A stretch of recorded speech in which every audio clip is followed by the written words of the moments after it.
Assalamualaikum warahmatullahi wabarakatuh. Perkenalkan, nama saya Jerry Kurniawan dari Teknik Elektro Fakultas Teknik Universitas Widya Tama. Di sini saya akan membahas materi tentang digitalisasi dalam pengadaan konstruksi. Nah, latar belakang dari materi ini adalah teknologi digital semakin berkembang dan diterapkan dalam pengadaan konstruksi. Tujuannya untuk meningkatkan efisiensi dan transparansi dalam proses pengadaan. Fokus dari materi ini adalah e-procurement dan manajemen risiko konstruksi. Penerapan digitalisasi ini membantu mengurangi birokrasi dan mempercepat proses pengadaan. Keamanan data dalam sistem elektronik menjadi tantangan yang harus diperhatikan. Nah, sistem e-procurement ini digunakan oleh pemerintah dan swasta untuk meningkatkan efisiensi, mempercepat proses lelang dan seleksi penyedia jasa atau produk, mencegah praktik korupsi dan meningkatkan transparansi dalam pengadaan, mengurangi kontak langsung antar penyedia dan panitia lelang sehingga meminimalisir kolusi, memudahkan akses informasi dan dokumentasi dalam pengadaan.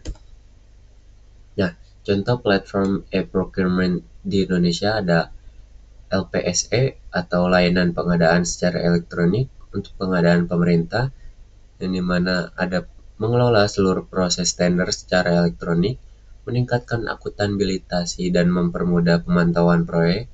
Yang kedua ada SPSE atau sistem pengadaan secara elektronik untuk tender proyek pemerintah berbasis online. Ini mengintegrasikan proses administrasi lelang secara digital, memfasilitasi transparansi dalam sistem penawaran dan evaluasi kontrak. Yang ketiga ada e-katalog LKPP untuk pengadaan barang atau jasa tanpa lelang jika sudah terdaftar.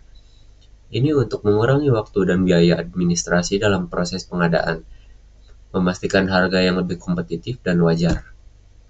Nah, manfaat e-procurement ini adalah transparansi untuk semua proses pengadaan bisa dipantau publik. Yang kedua, efisiensi untuk mengurangi waktu dan biaya administrasi. Yang ketiga, ada kompetensi sehat untuk mempermudah pelaku usaha berpartisipasi dalam tender. Yang keempat, ada akuntabilitasi untuk data transaksi dan dokumen terekam dengan baik. Yang keenam, ada kecepatan proses untuk mempercepat proses seleksi dan pengadaan dibanding metode konvensional. Yang terakhir ada keamanan data untuk sistem berbasis digital, mengurangi resiko untuk memanipulasi dokumen. Nah, lanjut poin selanjutnya, yakni ada manajemen risiko dalam proyek konstruksi. Setiap proyek menghadapi berbagai risiko yang dapat menghambat keberhasilan proyek. Risiko yang tidak terkelola dengan baik dapat menyebabkan keterlambatan proyek dan pembengkakan biaya. Manajemen risiko yang baik membantu dan menjaga kualitas dan keberlanjutan proyek. Yang terakhir ada memastikan kepatuhan terhadap regulasi dan standar keamanan kerja. Nah, jenis risiko dalam konstruksi. Yang pertama ada risiko finansial. Kenaikan harga material, perubahan nilai tukar, keterlambatan pembayaran, pembengkakan biaya proyek. Yang kedua ada risiko teknis, yang dimana ada kesalahan desain, kegagalan struktur, ketidaksesuaian spesifikasi, kecelakaan kerja. Yang ketiga ada risiko lingkungan, seperti cuaca ekstrim, bencana alam, dampak lingkungan akibat proyek, kebijakan lingkungan yang berubah.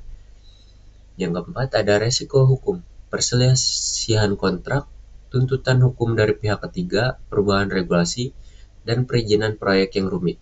Yang terakhir ada risiko manajemen, kurangnya koordinasi antara tim proyek, tenaga kerja yang tidak kompeten, dan perencanaan proyek yang buruk. Nah, strategi mengelola risiko yang dimana ada identifikasi risiko sejak awal. Ini melakukan studi kelayakan proyek sebelum konstruksi dimulai untuk mengantisipasi kemungkinan kendala. Yang kedua ada membuat perencanaan kontingensi untuk menyediakan cadangan anggaran dan rencana darurat untuk mengatasi masalah yang muncul. Yang ketiga ada menggunakan asuransi proyek untuk perlindungan dari resiko keuangan akibat kecelakaan, bencana alam, atau kegagalan konstruksi.